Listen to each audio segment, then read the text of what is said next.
Okay, now we take this a little bit further, and here's our problem. Find the equation of the line passing through the points -4, -1, and 5, 3. So again, we have two pieces of information. In this place we have 2 points, and everybody knows that 2 points can form a line.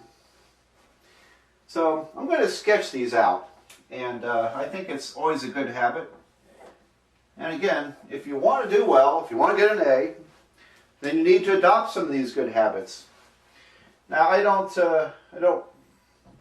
have to draw a great graph on this because the sketch is merely serving my understanding of the problem and facilitates my working the problem. But so I'm going to be, sometimes a little sloppy on the sketches because I'm not presenting that as my final answer to the problem. All right, so -4, -1 is approximately, we'll say down here, -4, -1. And 5, 3 is, we'll say up about here, 5, 3. So my line connects those dots. And what do we know? What do you know about slope?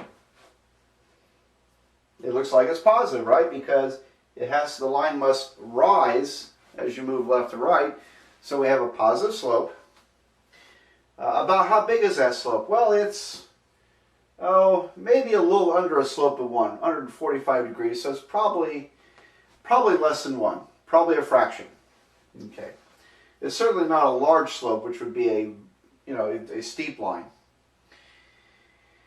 And it's not a very tiny slope, which would be an almost horizontal line. So, and then what about the y-intercept? Well, it's a little more dicey because I'm not using graph paper up here. If you're using graph paper, then you can be pretty certain that the y-intercept, if this was accurate, that the y-intercept is a small positive number. So I'm approximating here. I think my y-intercept is a small positive number, probably less than 1. But I'm not totally sure because I'm not using graph paper. I do know this though. My y-intercept is not a large positive number, it's not a large negative number. And so when I get the equation of the line, we can check that and make sure that the equation we get is not, pardon the pun, out of line. Okay, so let's see, what is the slope?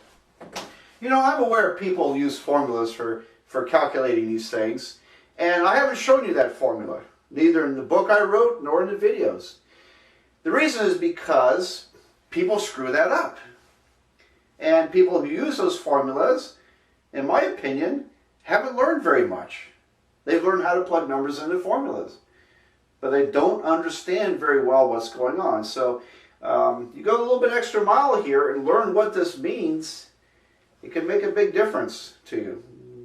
So, but as far as formulas, people screw those up all the time because they tend to work them, plug numbers in, they put them in the wrong places, they mess up the negative signs and have no idea that they've made a mistake because they're not looking at the picture. All right, so what is this slope? When I go journey from the left point to the right point, I go up about this far and I go right that far. And so my increase, I'm going from -1 to +3. And how far is that? That's 4 units, isn't it? 4 units. If you're on graph paper, you could just simply count it off. But here I've got to kind of look at it. So my rise is +4. And what's my run? All right, well, when I go from -4 to +5, then I've gone, how many? 9 units, because there were 4 here and 5 there.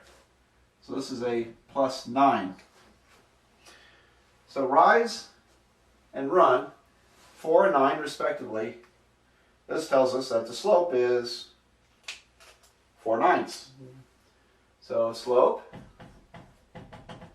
is 4/9.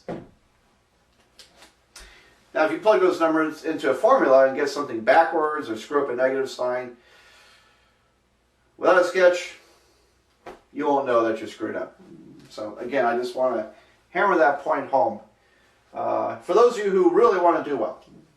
Okay, now then, we need to find the y-intercept in order to complete the problem. So I'm going to make room by erasing this, but remember that our y-intercept, we believe, is going to be somewhere between 0 and 1. That's my estimate based upon the picture. Again, I'm not using graph paper, so I could be off by a little bit. We'll see. But I think it's between 0 and 1 based upon my sketch.